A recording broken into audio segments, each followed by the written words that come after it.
IVM हंस वाणी। हंस कथा मासिक अब आवाज की दुनिया में।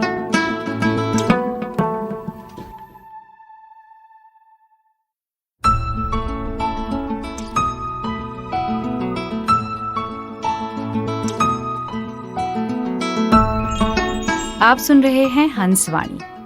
पेश है ज़किया ज़ुबैरी की कहानी और ब्लॉसम सूख गए, जिसे आवाज दे रही हैं जश्न कलम की कलाकार शाश्विता शर्मा।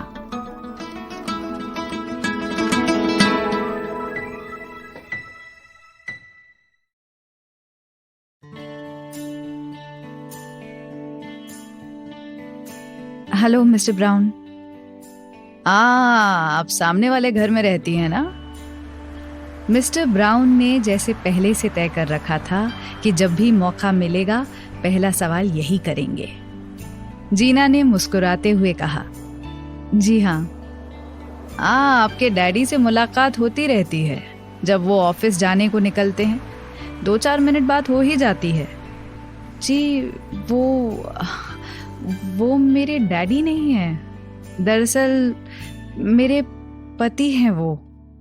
ओह आई एम सॉरी, मुझसे गलती हो गई। उनका चेहरा शर्मिंदगी से लाल हो गया।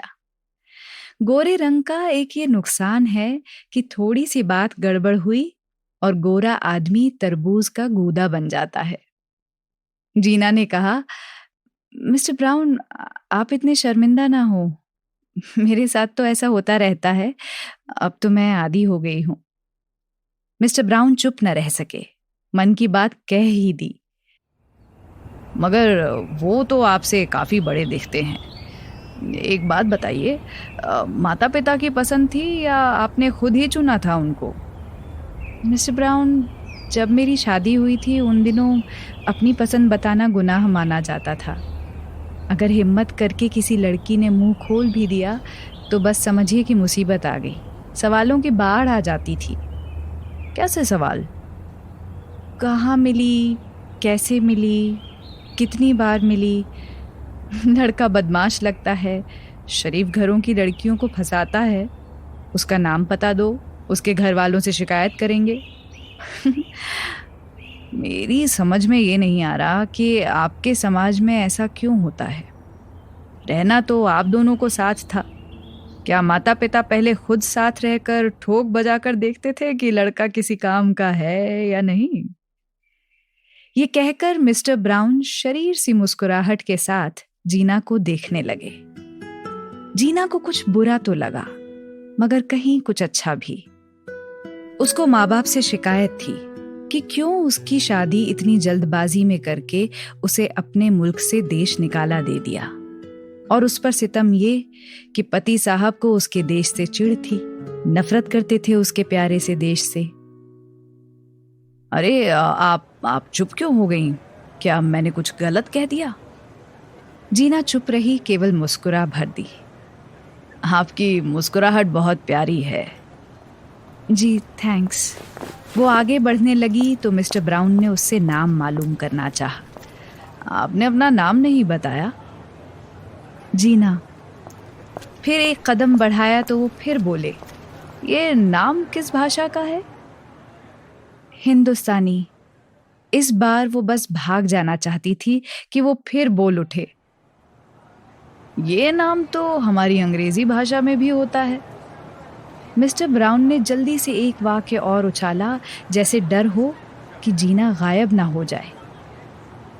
जीना ने पूछा, आपकी भाषा में इस नाम का मतलब क्या होता है? कोई खास मतलब नहीं। नाम के मतलब से क्या मतलब? ये तो बस एक नाम है। हमारी भाषा में अधिकतर नामों के मतलब होते हैं। जैसे मेरे नाम का मतलब है जीवन, जिंदा। क्या आपके यहाँ मुर्दा नाम भी होता है? हाँ, होता है।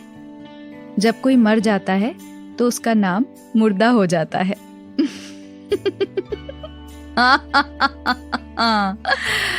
Well said, well said. Gina तकरीबन दौड़ती हुई आगे बढ़ गई। वो पार्क की ओर जा रही थी। सैर करने। पति को रुखसत करके वो सैर करने निकल जाती है, क्योंकि यही पल तो उसके अपने होते हैं, जब वो अपने आप को आज़ाद पंछी महसूस करती, तरह तरह के हरे रंगों के दरख्त और उनके मोटे और मजबूत जवान तनों और पत्तों से भरी लचकीली शाखों की तरफ से आती हवा की सरसराहट उसके दिल की धड़कन को तेज कर देती। वो और तेज चलने लगती। जितना तेज चलती, हवा भी उतनी ही तेजी से उसे स्पर्श करती, उसके काले रेशमी बालों को छेड़ती, कभी आगे कभी पीछे से चुपके से आकर उसके बालों को उड़ाती और फूलों की खुशबू में बसा प्यार पेश करके खो जाती। उसके शरीर में एक झुरझुरी सी आ जाती।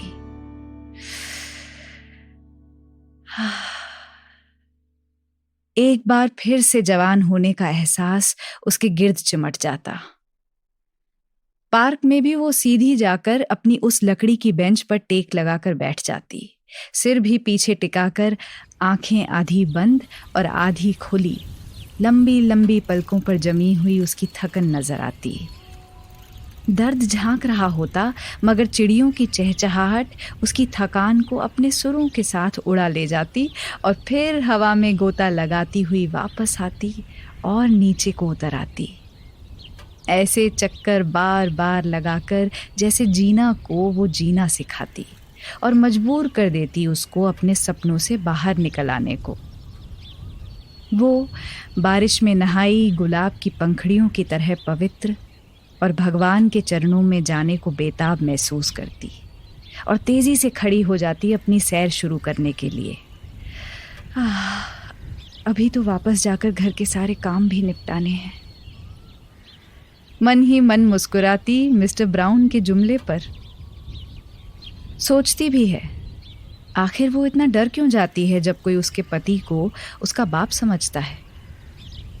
वो देखने में लगते तो बाप ही हैं, और वो मुझसे बड़े भी तो इतने हैं कि बाप लग सके। जितनी तेज उसकी चाल थी, उससे कहीं अधिक तेज उसकी सोच की रफ्तार। पार्क में वॉकिंग ट्रैक्स बने हुए हैं। जीना उसके साथ चक्कर लगाती है तो 2 मील हो जाते हैं।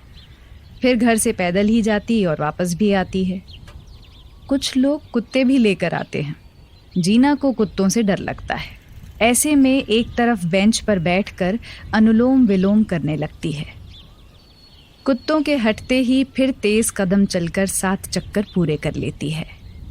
अधिकतर उस पार्क में पति पत्नी साथ आते हैं, या फिर पति बच्चे और कुत्ते साथ लेकर वॉक कराने आते हैं।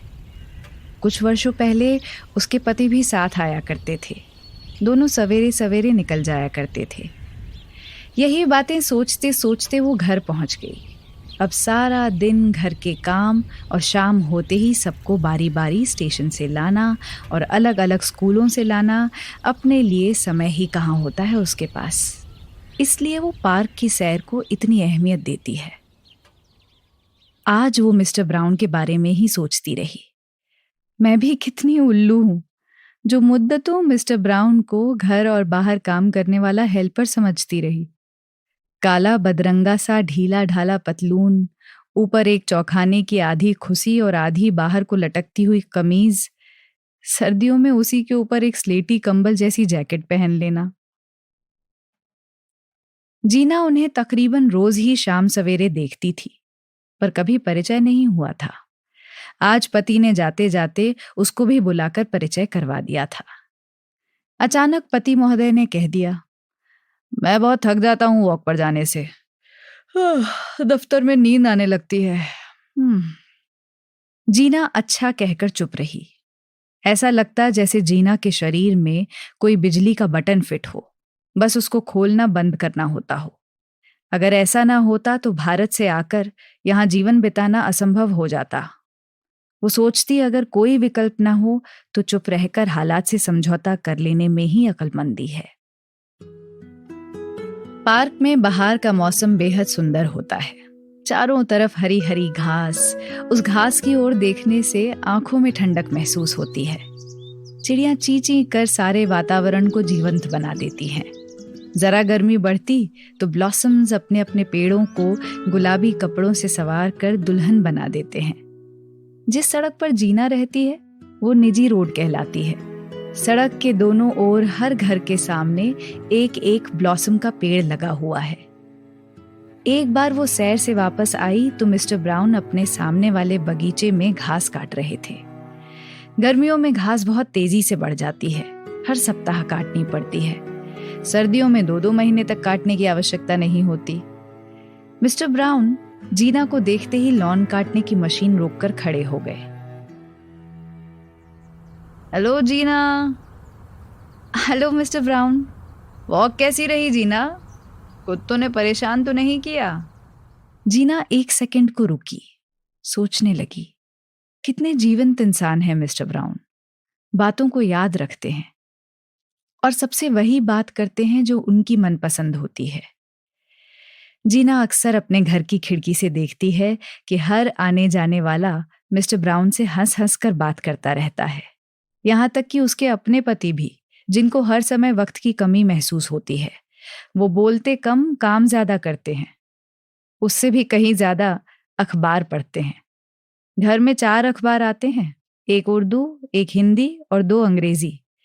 जो दिन भर में थोड़ा सा समय बचता है तो वो उसका सबसे अच्छा उपयोग अखबार का उदाहरण दे देकर बातचीत करना समझते थे। यही उनकी हॉबी है।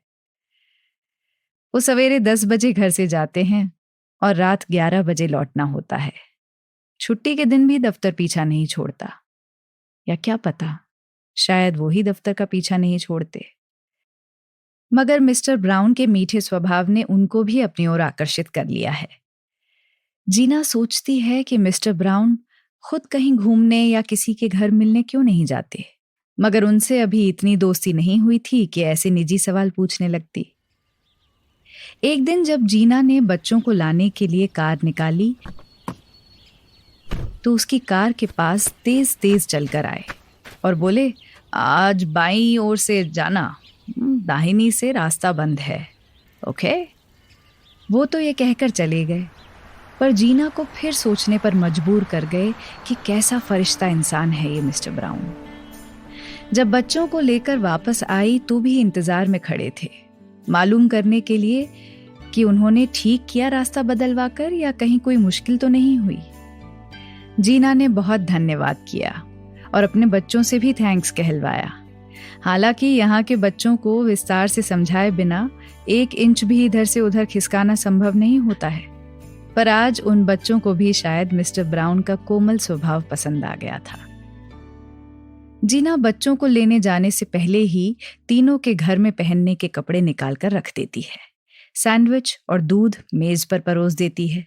बच्चे बस सीधे जाकर टीवी के सामने बैठना चाहते हैं, लेकिन जीना इस मामले में बहुत सख्त है। बच्चों को फौरन ऊपर जाकर हाथ मुंह धोकर कपड़े बदल कर आने को कहती है, पर बेटा फिर भी कोशिश करता है कि कोई चक्कर चलाकर जल्दी से टीवी पर अपना प्रोग्राम देखने के लिए बैठ जाए, बाकी के काम बाद में भी हो सकते हैं। पर जीना नहीं मानती इस बात को, तो फिर भागता ऊपर टीवी की आवाज तेज करके। इधर जीना मुस्कुराती रहती है। उसका मानना है कि उस हद तक सख्ती की जानी चाहिए जितनी बर्दाश्त की जा सके। हद से आगे बढ़ने से अपना अहम बीच में आ जाता है और बच्चे विद्रोही हो जाते हैं। बच्चों को घर लाने के बाद से जीना रसोई में ही काम करती रहती है, मगर बच्चे अपने काम समय के अनुसार करते हैं। जब पढ़ने बैठते तो जीना ऊपर जाकर देखती कि होमवर्क कर रहे हैं या नहीं। बच्चों को खिला पिलाकर सुलाने के बाद पति की प्रतीक्षा करना सबसे कठिन काम होता है। 11 बजे रात को बच्चों को अकेला सोता छोड़कर स्टेशन से पति को लेने जाती है तो उस समय मिस्टर ब्राउन के कमरे की बत्ती जल रही होती है। वो सोचती है इतने बूढ़े होने के बावजूद भी अभी तक जाग रहे हैं और सुबह 10 बजे से ही बाग में काम शुरू कर देते हैं। खिड़की से देखती कि मिस्टर ब्राउन जैसे फूलों से बातें किया करते हैं। उनके सामने वाले बाग में एक बड़ा गहरे गुलाबी रंग का फूल है। वो उसको अक्सर खड़े होकर देखते, मुस्कुराते और हल्के से छूकर आगे बढ़ जाते, जैसे उसको शाबाशी दे रहे हों। उनके बाग की रौनक बनने की। कभी खुदाई करने लगते तो कभी पानी डालने लगते। उसने सोचा वो भी एक दिन उस फूल को करीब से देखेगी। दूर से बहुत सुंदर, बहुत बड़ा सा गुलाब जैसा लगता है। वो ये भी सोचती क्या मिस्टर ब्राउन अकेले रहते हैं, क्या खाना भी खुद ही पकाते हैं। उसने सोचा वो ये सवाल अवश्य पूछेगी। अगर वो अकेले रहते हैं तो उनको कभी कभी खाना पकाकर दे दिया करेगी। इससे भगवान जी अवश्य प्रसन्न होंगे। उसने ये नहीं सोचा कि मिस्टर ब्राउन प्रसन्न होंगे। उसके लिए हर जगह पहला नंबर भगवान जी का ही होता है। एक दिन पति को स्टेशन छोड़ने जाना था, तो वो साथ ही निकली और पति के साथ ही मिस्टर ब्राउन को हेलो कहने चली गई। उसने मिस्टर ब्राउन से पूछा क्या वो अकेले रहते हैं या खाना पकाने वाला कोई है। उन्होंने कहा मेरी वाइफ खाना पकाती है। अगला सवाल पति ने ही पूछ लिया, अच्छा कभी उनको बाहर तो नहीं देखा, क्या बात है वो बाहर क्यों नहीं निकलती? वो उसे एक अजीब किस्म का स्किन कैंसर है, काफ़ी एडवांस स्टेज पर है, बाहर निकलना मना है। हम लोग शाम को ही कभी कभी कार से बाहर बेटी के घर चले जाते हैं। अब उसको तो अकेले नहीं छोड़ सकता, इसलिए मैं भी कहीं नहीं जाता। आगे और पीछे के गार्डन में ही टाइम पास करता रहता हूँ। थक जाता हूँ पर समय नहीं गुजरता। वैसे अपने इस एरिया में रहने वाले सभी लोग बहुत अच्छे हैं, उन्हीं से बात करके समय बिता लेता हूँ। अचानक वातावरण में एक दर्द का एहसास फैल गया। आज मिसेस ब्राउन के बारे में पता भी चला तो दिल में कचोट सी होने लगी। ये समय भी क्या चीज है, जीना के लिए कम पड़ जाता है और बेचारे मिस्टर ब्राउन से काटे नहीं कटता। काश मैं इनसे समय उधार ले पाती, मगर उधार तो उनके दुख लेने चाहिए।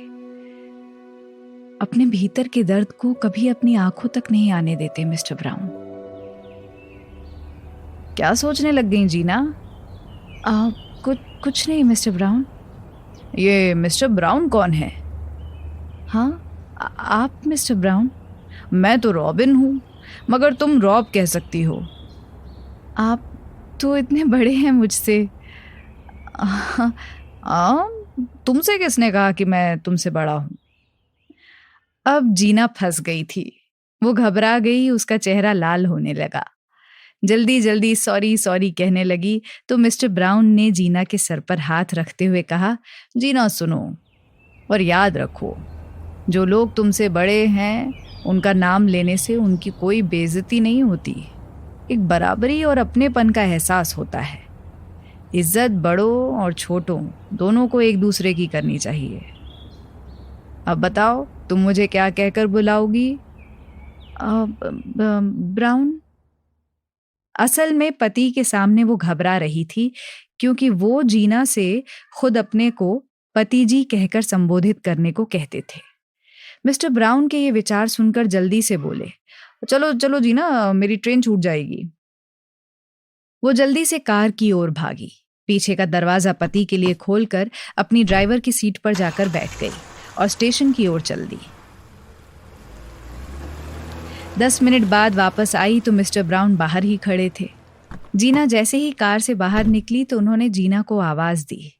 वो अपने घर के अंदर जाने के बजाय फिर से मिस्टर ब्राउन के पास चली गई। मेरा नाम क्या है? रॉब। शाबाश शाबाश शाबाश। जीना बच्चों की तरह खुश हो गई। तुम्हारी हंसी बहुत खूबसूरत है जीना, खूब हंसा करो। रॉब, अब मैं घर जा सकती हूँ? जीना तुम्हें पूछने की जरूरत नहीं, एक्सक्यूज मी कहो और चली जाओ। जीना को यह सारा व्यवहार बहुत नया पर बहुत अपना सा लग रहा था। कितना सरल हो जाता है जीवन बिताना। हम लोग तो हर वक्त रिश्ते निभाने के चक्कर में ही आधा जीवन गंवा देते हैं, हर वक्त एक तनाव में रहते हैं। वो सोचने लगी, रॉब के साथ इतना कम समय गुजारा है और कितना कुछ सीख लिया, और उम्र का कोई दबाव भी नहीं। कितनी आसानी से हर बात कह देते हैं वो, कितनी सादगी और कितना प्यार होता है। जीना सोचने लगी, अगर मेरे पिता जीवित होते तो शायद वो ऐसे ही होते। खट से एक्सक्यूज मी कहकर फट से घर के अंदर जाने के लिए दरवाजा खोल ही रही थी कि रॉब ने उसे फिर आवाज दी, अरे जीना 1 मिनट इधर वापस आना। जीना ताले में चाबी लगी छोड़कर वापस दौड़ती हुई रॉब के पास पहुंच गई। जीना की आदत सी बन गई थी दौड़कर हर काम करने की। असल में जब पति आवाज देते और जीना आराम से चलती हुई पहुंचती तो वो हमेशा कहते, ऐसी दुल्हन की चाल चलकर आ रही हो जैसे पैरों में मेहंदी लगी हो। बार बार ये वाक्य सुनते सुनते धीरे धीरे तेज चलने की, फिर दौड़कर पहुंचने की आदत सी पड़ गई थी। जीना, तुमने देखा कि तुम्हारे घर के सामने का ब्लॉसम्स का दरख्त कितना बड़ा और कितना फूलों से लदा हुआ है। जीना ने उस फूलों से लदे दरख्त को देर तक निहारा और मुस्कुराते हुए उत्तेजना भरी आवाज में बोली, सचमुच रॉब, मैंने कभी गौर से नहीं देखा था। जीना, ये तो कोई खुशी की बात नहीं, तो फिर कोई दुख की बात भी तो नहीं मिस्टर ब्राउन? अरे फिर मिस्टर ब्राउन कहा? आप जब जब डांटिएगा मैं मिस्टर ब्राउन ही कहूंगी। अच्छा, तो तुम नटखट भी हो? जी, मैं तो एक सीधी साधी महिला हूँ।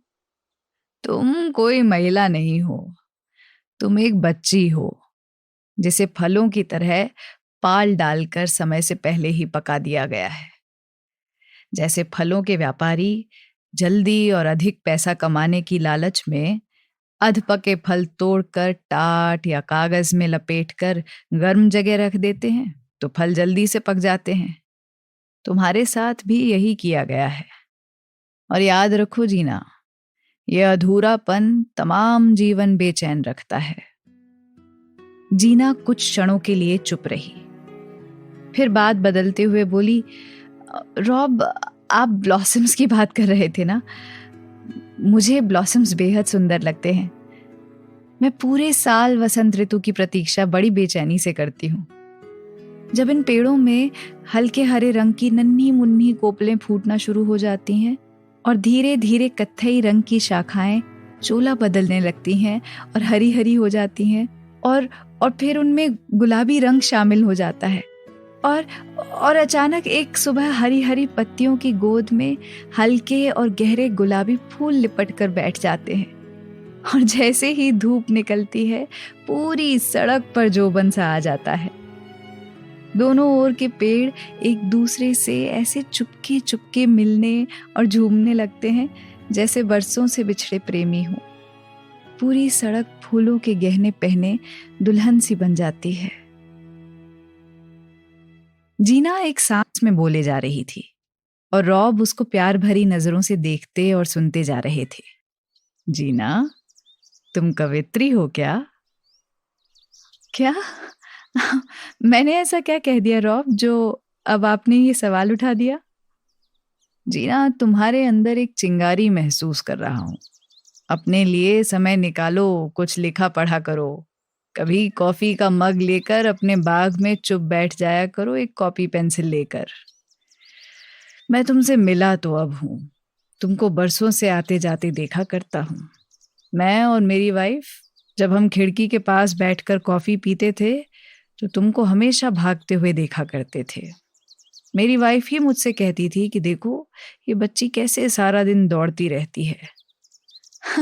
4 बच्चे हैं तो फिर उनके लिए कौन दौड़ेगा? 4 बच्चे हैं, हमने तो 3 ही देखे हैं। वो एक आप लोगों के उठने से पहले ही बेबी सिटर के पास छोड़ आती हूँ। बेचारा बच्चा, तुम पर तो तरस आता है। जीना को बेचारी शब्द से चिढ़ है और कोई उस पर तरस खाए इसके लिए वो तैयार नहीं। वो हमेशा से एक मजबूत औरत बनकर जीना चाहती है। सहानुभूति जैसे इमोशन की उसके जीवन में कोई जगह नहीं है। सहानुभूति इंसान को कायर बना देती है, उसके अरमानों में जंग लगा देती है। एक महत्वाकांक्षी इंसान कमजोर पड़ जाता है।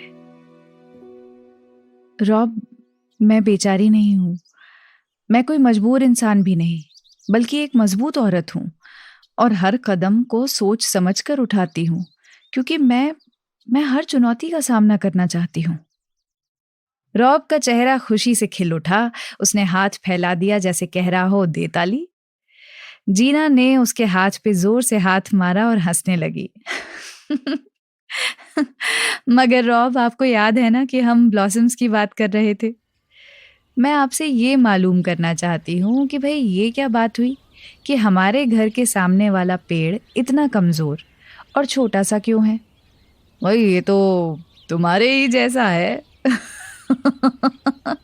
अच्छा, तो आपका क्यों इतना लंबा चौड़ा गबरू जवान जैसा है? आप जैसा क्यों नहीं है? ओह माय गॉड जीना, तुम तो कमाल की लड़की हो। मैं तुमको गलत समझ रहा था। नहीं नहीं नहीं रॉब, ऐसा नहीं है। आपने मेरी जो गलतियां सुधारी हैं वो बाकायदा मुझ में थी, मगर कभी किसी ने कुछ बताया ही नहीं। अच्छा, मैं वादा करता हूँ पता लगा कर रहूंगा कि तुम्हारा वाला पेड़ क्यों बीमार बीमार सा लगता है। ठीक। ठीक। उस दिन जीना को बाहर देखकर रॉब भी निकल आए। अब वो कभी कभी ही बाहर आते थे। जीना को भी अब हर समय दौड़ना नहीं पड़ता है। बच्चे यूनिवर्सिटी और कॉलेज में जाने लगे हैं। आज अच्छी धूप निकली तो और लोग भी बाहर निकले हुए हैं। जीना, अब तो तुम्हारी नौकरी खत्म हो गई, अब क्या करती रहती हो? नौकरी तो अब शुरू हुई है, उसी का तो खाती हूँ। पहली बार रॉब को जीना की बात समझ में नहीं आई। वो इस बात को टाल गए। ये लोग बात को कुरेदते नहीं हैं। हालांकि जीना स्वयं चाहती थी कि रॉब को बताकर दिल हल्का कर ले, पर उन्होंने पूछा ही नहीं। रॉब ने कहा, जीना, अपनी ये सड़क देखो, किस कदर सुंदर लग रही है। जैसे कोई कोई युवती नहाकर श्रृंगार करके निकली हो। ये फूल भी कितनी रौनक और सुंदरता पैदा कर देते हैं ना। मगर इनका जीवन बहुत छोटा होता है, 3-4 दिन में ये झड़ना शुरू कर देते हैं। हाँ जीना, हमारे जीवन की ही तरह होता है, कुछ पता नहीं कब उठे और कब चले गए। क्या हुआ रॉब, आज आप बहुत उदासी भरी बातें कर रहे हैं? मेरी वाइफ की तबीयत बिगड़ती जा रही है। ये सोचकर ही डर लगता है कि अगर वो चली गई तो मैं अकेले कैसे जीवन बिताऊंगा। जीना को रॉब का ये कहना बहुत अजीब सा लगा, क्योंकि उसको ये एहसास ही नहीं था कि पति पत्नी में से एक के चले जाने से अकेलापन कैसे हो सकता है। हाँ, ये संभव है कि जीवन थोड़ा आसान और अपनी खुशी से जीने के लायक हो जाए। वो चुप खड़ी इन तानों बानों में उलझी हुई थी कि रॉब जाने के लिए मुड़ गए। एकदम से जीना ने आवाज दी, रॉब जरा रुकिए। मुझे ये बताते जाइए कि आजकल जो ये सुन रहे हैं कि कोई कोरोना नाम का वायरस निकला हुआ है, इससे कैसे निपटा जाए? जीना, उसके लिए परेशान होने की ज़रूरत नहीं। असल में सरकार को 2 सप्ताह पहले ही लॉकडाउन का ऑर्डर निकाल देना चाहिए था, पर सरकार अभी भी विचार कर रही है। मगर तुम जीना, तुम अब से घर ही में रहना शुरू कर दो, बाहर बिल्कुल मत निकलना। और हाँ, तुम्हारे पति तो रोज़ काम पर जाते हैं ना, वो तो सबके संपर्क में आते हैं, इसलिए तुम उनसे भी दूरी बना कर रखो। ये कहकर रॉब के होठों पर वही शरारत खेलने लगी जैसे वो जीना को छेड़कर मुस्कुराया करते थे। उनकी आंखों में भी शरारत उतर आती थी। जीना का जी चाहा कि वो एक बार रॉब को लिपट कर बाप के प्यार को महसूस कर ले, पर वो फिर जाने के लिए पलट गए। जीना ने इस बार रोका नहीं, वो भी पलटकर घर की ओर चली गई। जैसा रॉब ने कहा था सरकार लापरवाही बरत रही है, वो बिल्कुल ठीक था, क्योंकि उसने समाचार में भी सुना कि विपक्ष वाली पार्टी भी चीख चीख कर इल्जाम लगा रही है और लोगों को घरों में बंद हो जाने को कह रही है। देखते ही देखते कैसा सन्नाटा छा गया। सड़क पर कोई चलता फिरता नजर ही नहीं आता। जीना का दिल बैठ सा गया ये सोचकर कि क्या अब वो रॉब से कभी नहीं मिल पाएगी। कैसे गुजारेगी ये समय। अजीब सा माहौल हो गया था। दूर सड़क पर हर वक्त एम्बुलेंस की पी पा से जी घबराता रहता था। पुलिस कारें भी अपना खतरनाक सा हॉर्न बजाती हुई दौड़ती फिर रही थी। आसमान पर हर समय बोलने वाली चिड़ियां भी खामोश सिर्फ उड़ती रहती थीं, बिल्कुल बेमकसद सी। मकसद से तो केवल एक काम हो रहा था, वो जो एम्बुलेंस कर रही थी। वो सवारी ले जाती थी पर वापस नहीं लाती थी। जीना कोशिश करती थी कि रॉब की दी हुई सीख को अहमियत दे और उस पर अमल करे, क्योंकि रॉब ने कह दिया था कि जीना, तुम बस अपने को घर में बंद कर लो। तो बस उसने बंद ही कर लिया था। ये सोचकर खुश रहती थी कि जब इस महामारी से छुटकारा मिलेगा और वो रॉब से मिलेगी और उसे बताएगी कि उसने रॉब की दी हर हिदायत पर न सिर्फ खुद अमल किया है बल्कि अपने बच्चों को भी फोन करके बताया है और हर ओर फैलाया भी। पर आज कई दिन बाद उसने सोचा, चलो आज खिड़की से बाहर देखती हूँ। रॉब साहब कहीं मुझे सिखाकर खुद तो बाग संवारने में नहीं लगे हुए। अगर ऐसा हुआ तो यहीं से आवाज देकर अंदर जाने का आज मैं हुक्म दूंगी। ये सोचकर वो मुस्कुराने लगी और रॉब का कोई शैतानी से परिपूर्ण जवाब सुनने के लिए तैयार। अचानक याद आया कि उस दिन रॉब कितने उदास थे और उस दिन से बाहर भी नहीं निकले। नामालूम उनकी वाइफ कैसी होंगी। इसी उधेड़ बुन में वो उठकर खिड़की से बाहर झांकने लगी तो उसकी आंखें भीग गईं। वो लहलहाते, झूमते, भीनी भीनी खुशबू बिखेरते ब्लॉसम्स अपने पेड़ों से बिछड़ चुके थे। वो शाख से जुदा हुए फूल अपना अस्तित्व हार चुके थे, बिखर गए थे। उनकी पंखुड़ियां सड़क के किनारे पड़ी हुई अब भी सड़क पर आते जाते लोगों की ओर ताक रही थी। कारें आते जाते सड़क पर पड़ी पंखुड़ियों को बेदर्दी से कुचल रही थी। उनकी आह, उनका कराहना कारों के अपने शोर में दब जाता था। वही हवा जो जवानी में उड़ उड़कर उन फूलों की खुशबू चुरा चुरा कर हर ओर इतराती उड़ती फिरती थी, आज वही हवा बेदर्दी से तेज रफ्तार से चल चल कर रहे सहे ब्लॉसम्स को भी जख्मी कर करके बिखेर रही थी। नजर पड़ी कि रॉब के घर के बाहर एक एम्बुलेंस खड़ी थी। चंद ब्लॉसम्स एम्बुलेंस की छत पर कुछ इस तरह फैल गए थे जैसे कोई डोली जा रही हो। जीना का दिल धड़का। ओ गॉड, मिसेस ब्राउन ठीक ठाक हूं। जीना का सोचना वहीं नहीं रुका। रॉब अब अकेले कैसे रहेंगे बेचारे। एम्बुलेंस के ड्राइवर और 2 और लोग यूनिफॉर्म पहने हुए उतरे और घर में घुस गए। एम्बुलेंस बहुत ऊंची थी, इसलिए रॉब के घर का दरवाजा नजर नहीं आ रहा था। थोड़ी देर में स्ट्रेचर पर किसी को लिए हुए आए और एम्बुलेंस में रख दिया। जीना सोच रही थी कि वो तो मिसेस ब्राउन से कभी मिली भी नहीं। बिना एक बार भी मिले वो दुनिया छोड़कर जा रही हैं। घर वाले लोग एम्बुलेंस की ओट में दूसरी ओर खड़े हुए थे। एम्बुलेंस चली गई तो दृश्य कुछ साफ दिखाई दिया। जीना ने देखा बेटी ने अपनी माँ मिसेस ब्राउन को कस के पकड़ा हुआ था और दोनों सिसक सिसक कर रो रही थीं।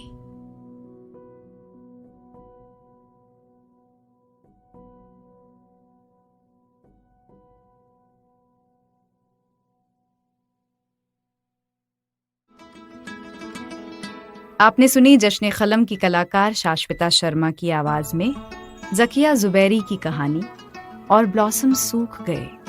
ये कहानी हंस के सितंबर 2020 अंक में प्रकाशित हुई है। सुनिए हंस वाणी को hanshindiMagazine.in पर या IVM पॉडकास्ट ऐप और वेबसाइट पर या फिर अन्य पॉडकास्ट ऐप्स पर। आशा है इस नए सफर में हमें आपका प्यार और साथ मिलेगा।